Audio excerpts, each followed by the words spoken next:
So this is going to be part 2 of the brake booster replacement.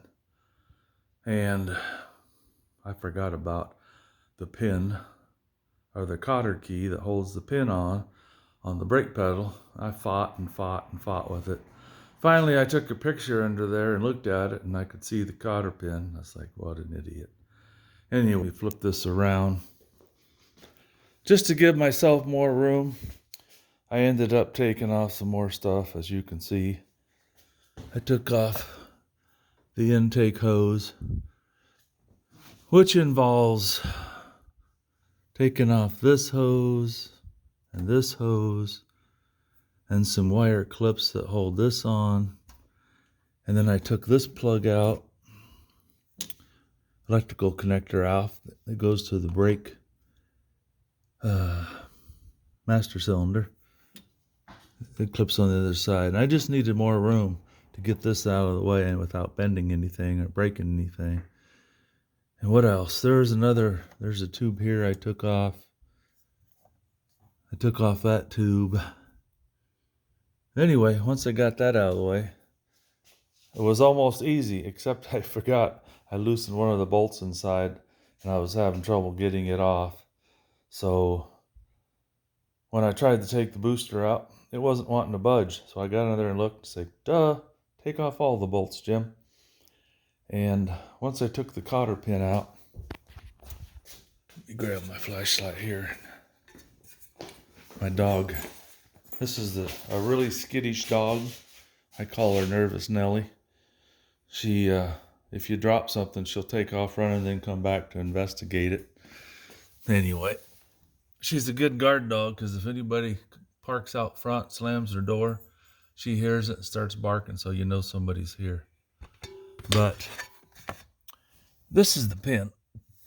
And I fought and fought and fought. I was hammering on it, prying it, I got this pry bar out.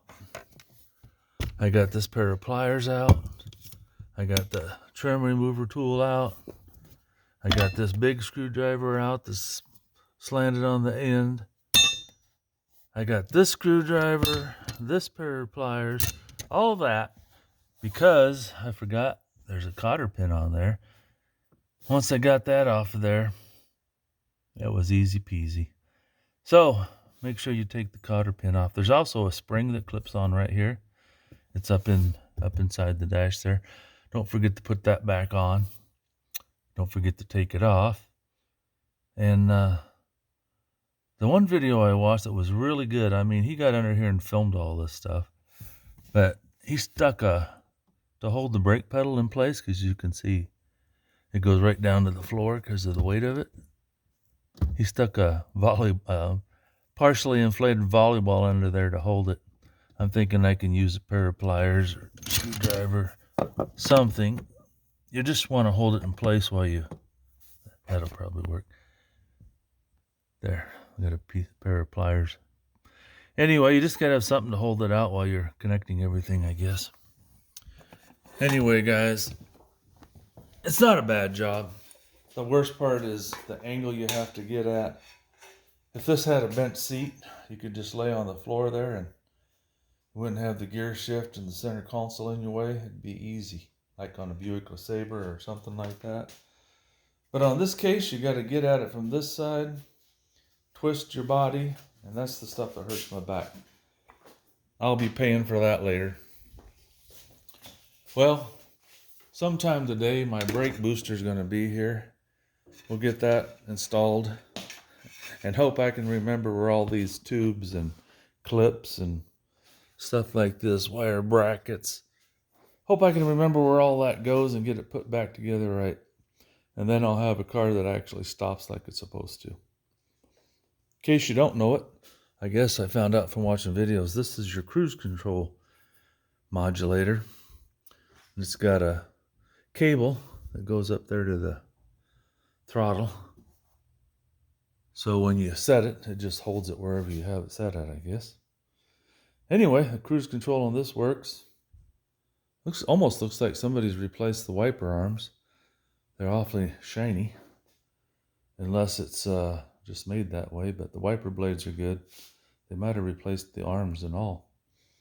It does need new hydraulic lifts for the hood because they don't want to hold the hood up unless it's warm. They would probably work now, but when it was cold, they just let the hood come back down. So I've got a vacuum cleaner, 3 sections of tubing stuck together to hold it, but piece of pipe, 2x4, anything will work. Thanks for watching, guys. If you watched the first video, pretty much explains on how to get the booster out, and then all this other extra stuff I ended up doing. There's a thing up here I disconnected. Just everything I could to get this out of the way, and then this, because it set right down in here, wouldn't allow the master cylinder to move backwards. But now it moved back just perfect, and I slipped out of there pretty easy. Thanks for watching, guys. Feel free to like, share, and subscribe. And if you want, send me $1,000. Just kidding. Have a great day, guys.